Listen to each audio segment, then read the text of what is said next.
Friends, welcome to Srishti's kitchen. ಇವತ್ತಿನ ನಮ್ಮ ರೆಸಿಪಿಯಲ್ಲಿ ಅವರೆಕಾಳು ಉಪ್ಪಿಟ್ಟು ಅಂದ ತಕ್ಷಣ ಪ್ರತಿಯೊಂದು ಮನೆಯಲ್ಲೂ ಕೇಳುವಂಥ ಪದ ಅಯ್ಯೋ ಉಪ್ಪಿಟ್ಟ ಅಂತ. ಆದರೆ ಈ ರೀತಿ ಅವರೆಕಾಳು ಹಾಕಿ ಉಪ್ಪಿಟ್ಟು ಮಾಡಿಕೊಟ್ರೆ ಬೇಡ ಅಂದವರು ಸಹ 2 ತುತ್ತು ಎಕ್ಸ್ಟ್ರಾ ತಿಂತೀರ. ಸಖತ್ ಟೇಸ್ಟಿಯಾಗಿರುತ್ತೆ.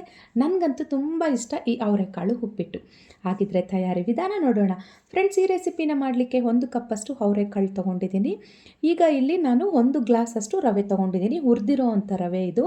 ರವೆ ಮತ್ತು ಕಾಳು ರೆಡಿಯಾಗಿಟ್ಟಿದ್ದೀನಿ. ಈಗ ಒಗ್ಗರಣೆ ಹೋಗೋಣ. ಒಗ್ಗರಣೆಗೆ ಸ್ಟವ್ ಮೇಲೆ ಇಲ್ಲಿ ಒಂದು ಪ್ಯಾನ್ ಇಟ್ಟು 2 ಟೇಬಲ್ ಸ್ಪೂನಷ್ಟು ಎಣ್ಣೆ ಹಾಕ್ಕೊಳ್ತಿದ್ದೀನಿ. ಎಣ್ಣೆ ಬಿಸಿ ಆದಮೇಲೆ ಇದಕ್ಕೆ ಸಾಸಿವೆಯನ್ನು ಹಾಕ್ಕೊಳ್ಳಿ.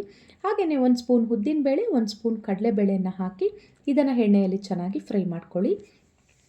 ಫ್ರೆಂಡ್ಸ್, ನಾನು ರವೆಯನ್ನು ಮನೆಗೆ ತೊಗೊಂಡು ಬಂದಮೇಲೆ ಅದನ್ನು ಹುರಿದು ಒಂದು ಡಬ್ಬಕ್ಕೆ ಹಾಕಿಟ್ಬಿಡ್ತೀನಿ. ಯಾಕಂದರೆ ಉಪ್ಪಿಟ್ಟು ಮಾಡೋವಾಗ ತುಂಬ ಸುಲಭ ಆಗುತ್ತೆ. ಉಪ್ಪಿಟ್ಟು ಮಾಡೋವಾಗಲೇ ಹುರಿದು ಎಲ್ಲ ನಾನು ಯೂಸ್ ಮಾಡೋದಿಲ್ಲ. ಆ ರೀತಿ ಹುರಿದು ನಾವು ಡಬ್ಬದಲ್ಲಿ ಸ್ಟೋರ್ ಮಾಡ್ಕೊಳ್ಳೋದ್ರಿಂದ ಹುಳ ಸಹ ಬೀಳಲ್ಲ. ಈಗ ಈ ಒಗ್ಗರಣೆಗೆ 1 ಈರುಳ್ಳಿ, ಒಂದು 6ರಿಂದ 7 ಹಸಿರು ಮೆಣಸಿನ್ಕಾಯಿನ ಹೆಚ್ಚಿ ಇಟ್ಕೊಂಡಿದ್ದೆ, ಅದನ್ನು ಹಾಕ್ಕೊಳ್ತಾ ಇದ್ದೀನಿ. ಈಗ ಹಚ್ಚಿಟ್ಕೊಂಡಿರೋವಂಥ 1 ಟೊಮೆಟೊನ ಸೇರಿಸ್ಕೊಂಡು ಅದು ಸಾಫ್ಟ್ ಆಗೋವರೆಗೂ ಇದನ್ನು ಚೆನ್ನಾಗಿ ಫ್ರೈ ಮಾಡ್ಕೊಳ್ತಾ ಇದ್ದೀನಿ. ಈಗ ಟೊಮೆಟೊ ಎಲ್ಲ ಸಾಫ್ಟ್ ಆದಮೇಲೆ ಈಗ ಇದಕ್ಕೆ ಅವರೆಕಾಳನ್ನು 1 ಕಪ್ಪಷ್ಟು ಹಾಕ್ಕೊಳ್ತಾ ಇದ್ದೀನಿ.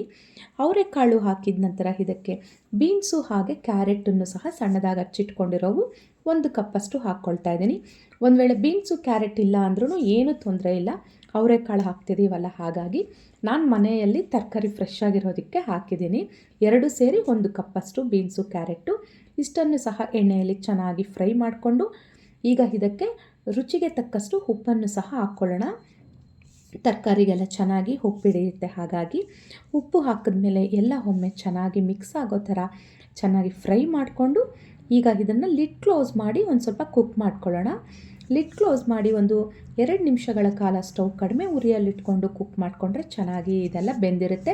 ಈಗ ಒಂದು ಕಡೆ ನೀರು ಸಹ ನಾನು ಕುದಿಲಿಕ್ಕಿಟ್ಟಿದ್ದೀನಿ ಪಕ್ಕದಲ್ಲಿ ಉಪ್ಪಿಟ್ಟಿಗೆ ಹಾಕ್ಕೊಳ್ಳಿಕ್ಕೆ. ಈಗ ನಾನು ಓಪನ್ ಮಾಡ್ತಾಯಿದ್ದೀನಿ. ಎಲ್ಲ ಚೆನ್ನಾಗಿ ಬೆಂದಿದೆ. ಈ ರೀತಿ ನಾವು ಇದನ್ನೆಲ್ಲ ಬೇಯಿಸ್ಕೊಂಡು ಆನಂತರ ಶುಂಠಿ ಬೆಳ್ಳುಳ್ಳಿ ಪೇಸ್ಟ್ ಹಾಕ್ಕೊಳ್ಳೋಣ. ಮೊದಲಿಗೆ ಹಾಕ್ಕೊಂಡ್ರೆ ಎಲ್ಲ ತಳ ಅಂಟುತ್ತೆ. ಹಾಗಾಗಿ ಈಗ 1 ಸ್ಪೂನಷ್ಟು ಶುಂಠಿ ಬೆಳ್ಳುಳ್ಳಿ ಪೇಸ್ಟನ್ನು ಸಹ ಹಾಕ್ಕೊಳ್ತಾ ಇದ್ದೀನಿ. ಅತಿ ಇಲ್ಲ, ಚಿಕ್ಕ ಸ್ಪೂನಲ್ಲಿ 1 ಸ್ಪೂನ್. ಈಗ ಅದರ ಹಸಿ ವಾಸನೆ ಹೋಗೋವರೆಗೂ ಚೆನ್ನಾಗಿ ಇದನ್ನು ಫ್ರೈ ಮಾಡ್ಕೊಳ್ಳಿ. ಈಗ 1 ಗ್ಲಾಸ್ ರವೆ ತೊಗೊಂಡಿದ್ದೆ ಅಲ್ವಾ ಫ್ರೆಂಡ್ಸ್, ಅದಕ್ಕೆ ನಾನಿಲ್ಲಿ 2.5 ಗ್ಲಾಸಷ್ಟು ನೀರನ್ನು ಹಾಕ್ಕೊಳ್ತಾ ಇದ್ದೀನಿ. ಸ್ವಲ್ಪ ಕರಿಬೇವು ಸೊಪ್ಪನ್ನು ಸಹ ಈ ಒಂದು ಹಂತದಲ್ಲಿ ಆ್ಯಡ್ ಮಾಡ್ಕೊಳ್ಳಿ. ಉಪ್ಪಿಟ್ಟು ಅನ್ನೋದು ತುಂಬ ನೀರಾಗಿದ್ದರೆ ನನಗೆ ಇಷ್ಟ ಆಗೋದಿಲ್ಲ. ಹಾಗಾಗಿ ನಾನು 2.5 ಗ್ಲಾಸಷ್ಟು ನೀರನ್ನು ಯೂಸ್ ಮಾಡ್ಕೊಳ್ತಾ ಇದ್ದೀನಿ. ಈಗ ಕುದೀತಾ ಇರೋವಂಥ ನೀರನ್ನು ಈ ಒಗ್ಗರಣೆಗೆ ನಾವು ಹಾಕ್ಕೊಳ್ಳೋಣ.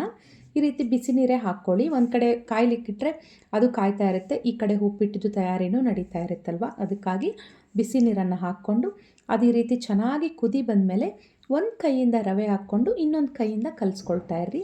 ಯಾಕಂದರೆ ಗಂಟಾಗುತ್ತೆ. ಹಾಗಾಗಿ ಉಪ್ಪಿಟ್ಟು ಗಂಟಾದರೆ ಅಷ್ಟು ಚೆನ್ನಾಗಿರಲ್ಲ. ಹಾಗಾಗಿ ರವೆ ಒಂದು ಕೈಯಿಂದ ಹಾಕ್ಕೊಂಡು ಒಂದು ಕೈಯಲ್ಲಿ ಚೆನ್ನಾಗಿ ಇದನ್ನು ಈ ರೀತಿ ಕಲಿಸ್ಕೊಳ್ತಾ ಇರ್ರಿ. ನಾನು ಅವರೆಕಾಯಿ ಮನೆಗೆ ತೊಗೊಂಬಂದರೆ ಅದನ್ನು ಸುಲಿಯೋವಾಗ್ಲೇ ಅದು ಸ್ವಲ್ಪ ಎಳೆ ಬೀಜ ಎಲ್ಲ ಇರುತ್ತಲ್ಲ, ಅದನ್ನು ಪಕ್ಕಕ್ಕೆ ಇಡ್ತೀನಿ ಈ ರೀತಿ ಉಪ್ಪಿಟ್ಟು ಮಾಡ್ಕೊಳ್ಳಿಕ್ಕೆ ಅಂತ. ಸೀಸನ್ ಅಲ್ವಾ, ಏನು ಮಾಡೋಕ್ಕಾಗಲ್ಲ. ಅವರೆಕಾಯಿ ಸಾರು, ಇದಕ್ಕೆ ಬೇಳೆ ಸಾರು, ಅವರೆಕಾಳು ಉಪ್ಪಿಟ್ಟು, ಈ ರೀತಿ ವಿಧವಾದ ಖಾದ್ಯಗಳನ್ನು ನಾವು ಮಾಡ್ಕೋಬೋದು ಅಲ್ವಾ. ಈಗ ನೋಡಿ ಎಲ್ಲ ಚೆನ್ನಾಗಿ ಮಿಕ್ಸ್ ಮಾಡಿಕೊಂಡು ಲಿಡ್ ಕ್ಲೋಸ್ ಮಾಡಿ ಒಂದು 2 ನಿಮಿಷಗಳ ಕಾಲ ಕಡಿಮೆ ಉರಿಯಲ್ಲಿ ಕುಕ್ ಮಾಡಿಕೊಂಡ್ರೆ ಸಾಕು. ಸಖತ್ ಟೇಸ್ಟಿಯಾದ ಅವರೆಕಾಳು ಉಪ್ಪಿಟ್ಟಿಲ್ಲಿ ಸವಿಯಲು ಸಿದ್ಧವಾಯಿತು. ಎಷ್ಟು ಕಲರ್ಫುಲ್ಲಾಗಿ ಕಾಣ್ತಿದೆ ನೋಡಿ. ಕೇಸರಿ, ಬಿಳಿ, ಹಸಿರು ಆ 3 ಕಲರು ಅದರಲ್ಲಿ ಕಾಣಿಸ್ತಾ ಇದೆ ಅಲ್ವಾ. ನೋಡಿ, ಕನ್ಸಿಸ್ಟೆನ್ಸಿ ಕೂಡ ತುಂಬ ಚೆನ್ನಾಗಿ ಬಂದಿದೆ. ತುಂಬ ನೀರಾಗೂ ಎಲ್ಲ ಬಂದಿಲ್ಲ. ಉಪ್ಪಿಟ್ಟಿನ ಕನ್ಸಿಸ್ಟೆನ್ಸಿ ಈ ರೀತಿ ಇರೋದು ತುಂಬ ಚೆನ್ನಾಗಿರುತ್ತೆ. ಈಗ ಕೊನೆಯಲ್ಲಿ ಸಣ್ಣದಾಗಿ ಹಚ್ಚಿಟ್ಕೊಂಡಿರೋವಂಥ ಕೊತ್ತಂಬರಿ ಸೊಪ್ಪನ್ನು ಸಹ ಸೇರಿಸ್ಕೊಂಡು ಎಲ್ಲ ಚೆನ್ನಾಗಿ ಮಿಕ್ಸ್ ಮಾಡಿಕೊಂಡ್ರೆ ಇಲ್ಲಿ ಬಿಸಿ ಬಿಸಿಯಾಗಿ ಸರ್ವ್ ಮಾಡ್ಕೊಳ್ಳೋದಷ್ಟೇ. ನೋಡಿ, ಬೆಣ್ಣೆ ಥರ ಜಾರಿ ಹೋಗ್ತಾ ಇದೆ ಪ್ಲೇಟ್ಗೆ. ಕಲರ್ಫುಲ್ಲಾಗಿದೆ, ಸಖತ್ ಟೇಸ್ಟಿಯಾಗೂ ಇದೆ. ನೀವು ಸಹ ಒಮ್ಮೆ ಟ್ರೈ ಮಾಡಿ. ನಾನು ಹೇಳಿದಾಗೆ ಉಪ್ಪಿಟ್ಟು ಬೇಡ ಅನ್ನೋರು ಸಹ 1-2 ತುತ್ತು ಎಕ್ಸ್ಟ್ರಾನೇ ತಿಂತೀರಾ. ಈ ರೆಸಿಪಿ ನಿಮ್ಗೆ ಇಷ್ಟ ಆಯ್ತಲ್ವಾ ಫ್ರೆಂಡ್ಸ್? ನಿಮ್ಗೆ ಇಷ್ಟ ಆಯ್ತಂತ ನಾನು ಅಂದ್ಕೊಳ್ತಿದ್ದೀನಿ. ಇಷ್ಟ ಆಗಿದ್ದಲ್ಲಿ ಲೈಕ್ ಮಾಡಿ, ಶೇರ್ ಮಾಡಿ, ಸಬ್ಸ್ಕ್ರೈಬ್ ಮಾಡಿ. ಶುಭ ದಿನ ಫ್ರೆಂಡ್ಸ್.